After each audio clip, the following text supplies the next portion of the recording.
Hey guys, welcome back to more homeowner association stories. In this video, an HOA Karen sues me for my newly built pool. She claims that it is illegal to have in the HOA, but I am no HOA member. Let's dive right into the video. So this took place when I, 29 male, was 19 years old. I had just left Navy boot camp and entered a school. For some background on the story, and for those of you who are not aware, boot camp teaches you to be a good sailor, while A school teaches you to do the specific job you'll be doing while in the Navy. I had been there for some time when I decided to go to a little movie theater on base and meet a girl who I will call Cheetah. Cheetah and I hit it off pretty well, and we started going out. Over a month into the relationship, we make plans to meet up the next day for lunch after morning classes at one of the on-base restaurants. I make it into the eatery and find Cheetah already there eating with another man. To paint a picture, they were not just eating but leaning very close to one another, holding hands. It turns out that not only did she forget our plans, but she also made the same plans with an entirely different guy. Seeing this, I decided to get my food, walk up all sweetly to them,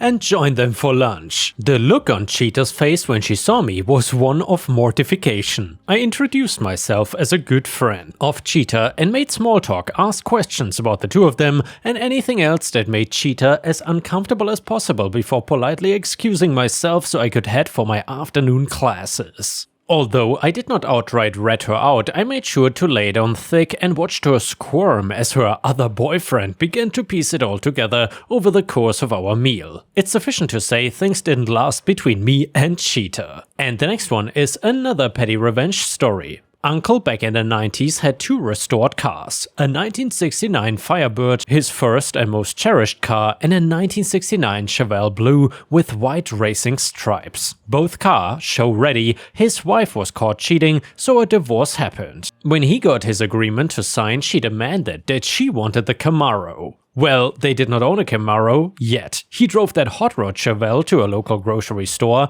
parking lot, and waited. Finally, some young high school kid pulled up and my uncle made his year. Traded that kid even for his beat-up Camaro, went home and signed the divorce papers. After the judge signed off and the divorce was finalized, they met in the parking lot and she was given her Camaro. She was trying to F him out of his prized and cherished car, but thankfully, due to her thinking it was a Camaro, he easily kept it. He still has the Firebird, and I would say this qualifies as petty revenge because he just threw away a crap ton of cash he invested in that Chevelle, especially in today's market, just to match her pettiness. He expected her to want the Chevelle. And now let's move on to the title story, which is titled HOA Karen Sues Me for My Newly Built Pool. I am no HOA member, so she has no jurisdiction over me. And by the way, if you enjoy the petty revenge and HOA stories, please don't forget to like the video and subscribe to the channel if you haven't already to not miss any of my daily uploads. Thank you so much in advance. So after too many years and negative experiences with community pools, I decided to save up and get one for my own backyard. A decent sized one that my entire family can enjoy, and my friends can even have their friends over to swim in it. I was just tired of all the issues that tend to surround the community pools, no matter how well they are staffed. Bigger kids pushing the little ones around and sometimes even getting aggressive, people who don't shower going in the pool, and other gross things that nobody wants to hear about. It took a while to get it, but once we did and got used to it, my entire family was loving the life of having a pool in our backyard for this summer.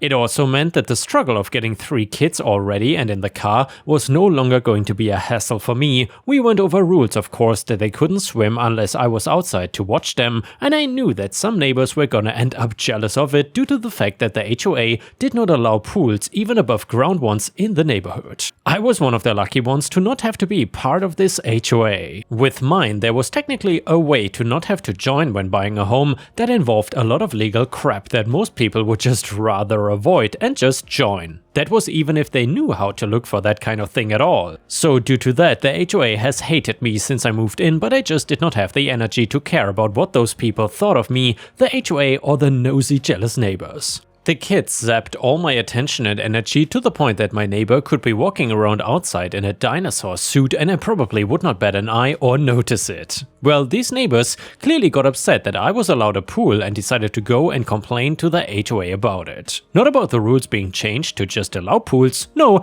that would make too much sense. Instead, they wanted the HOA to force me to get rid of my pool. And instead of explaining to them that I was out of their jurisdiction, they decided to actually take the complaints up the ladder, and I got a visit from the big shot herself. The head of the HOA, the only word I have to describe would be Karen. Now, Karen was no stranger to me, as she has tried to suck me in with lies in the past. When she learned I found a way to not be in the HOA, she started trying to tell me that was a mistake and I had to be a member if I wanted to live in this neighborhood. Telling me just to give her that month's due, and if I didn't like the HOA, I could just leave it, which I knew was a lie, and the minute I bought into it, I was not going to be able to leave. She also came by every single time the HOA was hosting some kind of event, making a point to let me know that since I was not a member, I could not come. She did this even with events that were not run by the HOA and instead by the local school or some other group. She wanted me to feel isolated and my kids to be left out to try and guilt me into still joining the HOA. I also knew her casually as the person that yelled at the grocery store checkout. I mean, why wouldn't I want this woman to be coming to my door and speaking to me, right? Karen, I heard that you have a pool back there. Me, who told you that? Karen, I cannot tell you that, I just want to go back and see for myself if it's true. Me, well, first of all, you're not going into my backyard. Second, I will save you the trouble of probably spying on me in order to find out the answer and end up back at my door tomorrow. So yes, there's a pool back there, and I know that I'm 100% allowed by county laws to have it. Karen, the members of the HOA are angry. You cannot build a pool in a no-pool neighborhood. Me, I'm not part of the HOA, I don't need to follow your no-pool rule. Karen, but other people can see it. It's in the view of members of the HOA. That means it's not allowed. Me, I'm pretty sure you're just pulling that out of your ass. I'm gonna close my door now and you're gonna leave. Goodbye. I know I came off rude, but I had enough weird interactions with Karen in the past that I was beyond being nice to her. You can imagine her wanting me in the HOA and trying to manipulate or lie her way into getting it to happen. Karen, you may have a degree in the art of BS, but I have one in law, so I know a thing or two more than you do. I figured that people would calm down or the HOA would have their own internal panic, but no, Karen once again chose the dumb move. She decided to sue me over the pool, claiming it's not allowed in the neighborhood, and me being a member of the HOA or not did not mean that I could build one. I had to still follow overall HOA regulations. Like, no Karen, I just need to follow the law, and despite your huge ego, that is not you, honey. That lawsuit did not go anywhere, as her lawyer probably told her that suing me over this was stupid and was not gonna result in her winning anything. Only solidifying further that I did not need to follow her rules. I kept my lawn clean and all the normal stuff out of just general wanting for my house to look nice. She could not get me on breaking any county laws or state or even federal ones with what I was doing, so the next thing that must have popped into her pea-sized head was the idea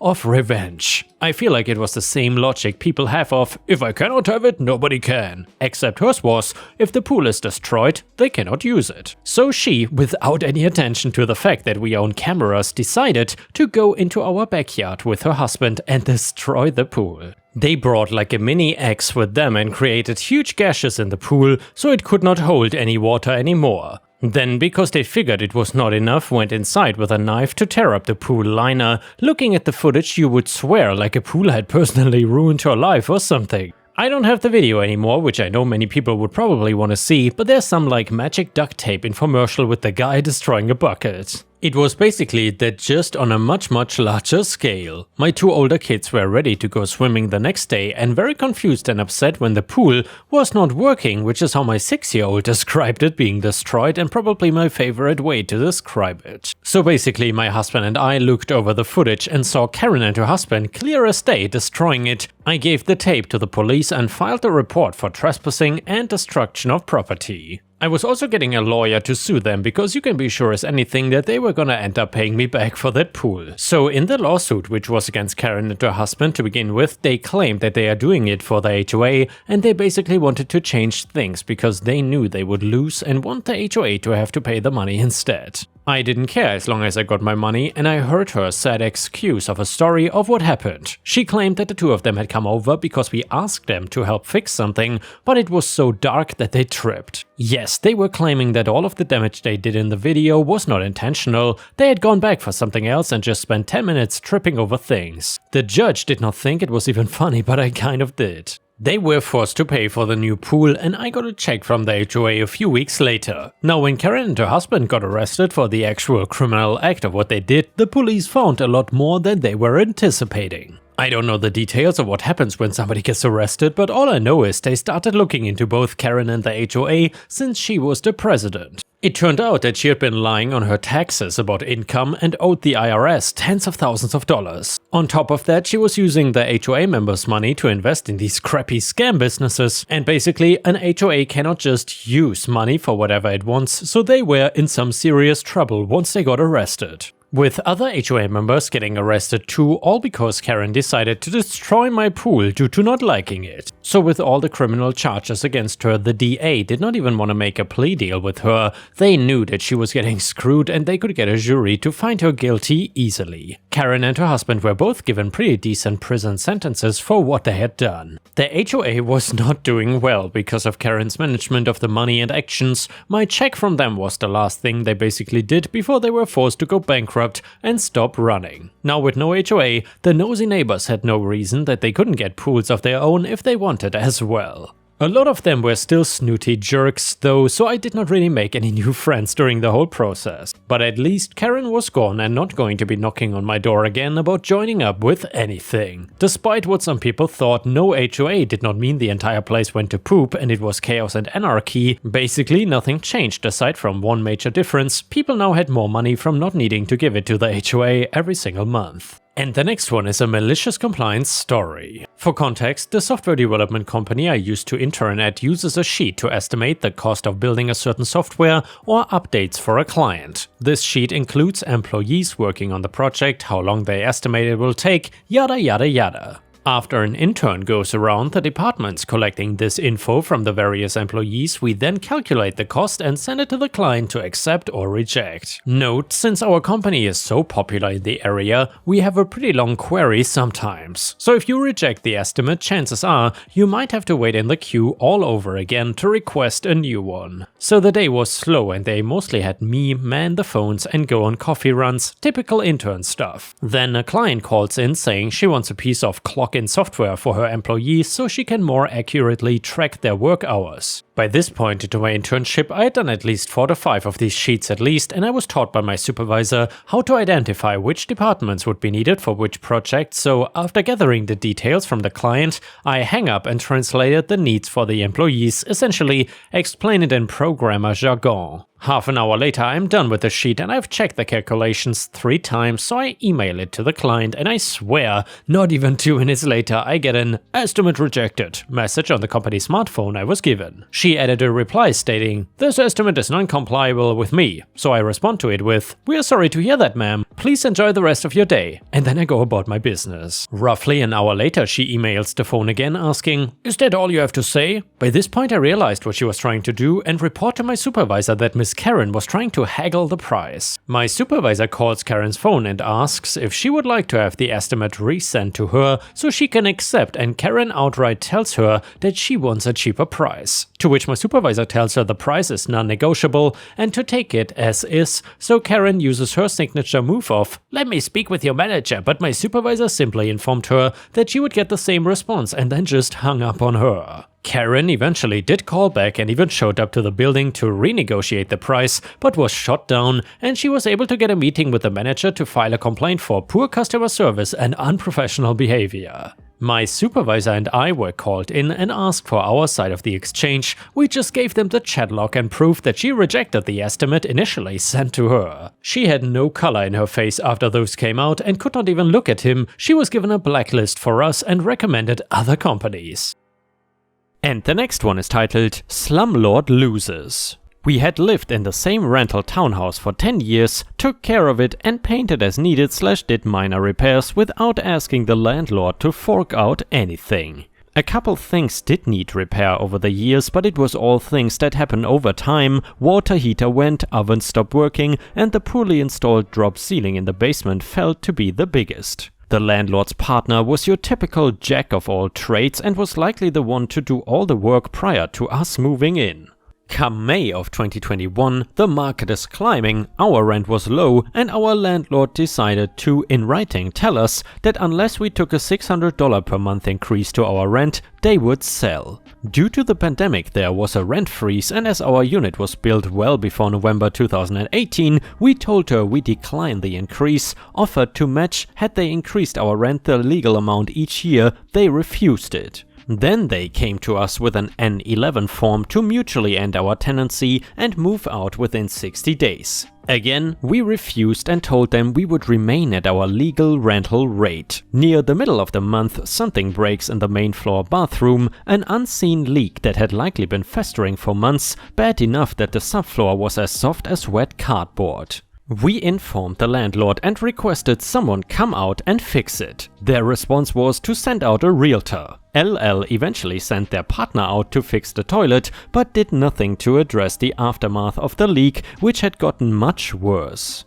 A patch was made and text/email conversations were had to have professionals in to repair the water and mold damage, but they eventually, November 21, list the house for sale without doing anything more than spraying bleach. Almost everyone viewing the unit asked about any repairs we knew of or noticed the mess in the basement from the festering leak. To not interfere with the sale, we told anyone who asked they should speak with the owner about the issues we were waiting to be addressed. A couple more things we would have fixed ourselves were now reported to the landlord. Most saw the state of the mold and left without seeing the rest of the unit. They only got 3 offers out of more than 30 viewings for far less than other units had sold for.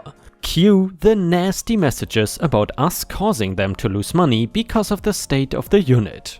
From the moment they came to us about the rent increase, I took it upon myself to educate myself the best I could on the process of having to move for a purchaser's use and 12 eviction. I then lined up a great paralegal before the landlord had even sold the unit. So this is where the revenge starts. There are certain rules that have to be followed or you will lose your case for eviction and possibly the sale of the house. I picked apart the paperwork the realtor filled out for the landlord and came up with 5 mistakes that would have it dismissed when it finally made it before the landlord and tenant board. As soon as the mistakes were noticed, we sent a message with the date and time the paperwork was received, and we informed them about 2 weeks later that we would be exercising our right to a hearing and thus cueing their panic over not being able to meet the commitments of the seller's contract. Threats were sent and it was clear that the landlord and their realtor had no clue on the process of selling a tenanted home. With the closing date on the 31st, just over 2 months later, and taking those 2 weeks to reply made a big difference to the proper dates listed on the forms. If you rent, you cannot be asked to leave before the last day of your rental period.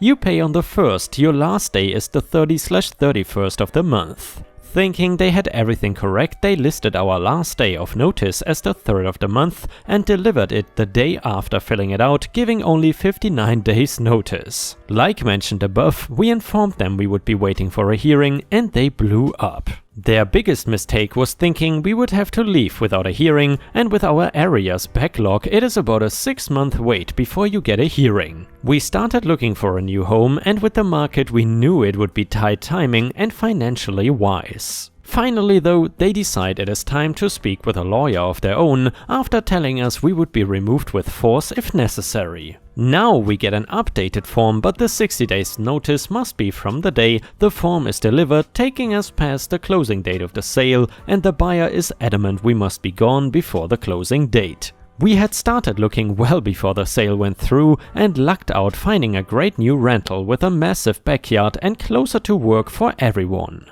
Then we get a message offering $400 to help with moving expenses if we choose to leave a couple days before their closing date, opening the gates for a cash for keys negotiation. Knowing how much they bought and sold the unit for, I knew a rough estimate of the profit they would make after fees and capital gains taxes. House Sigma is a great tool.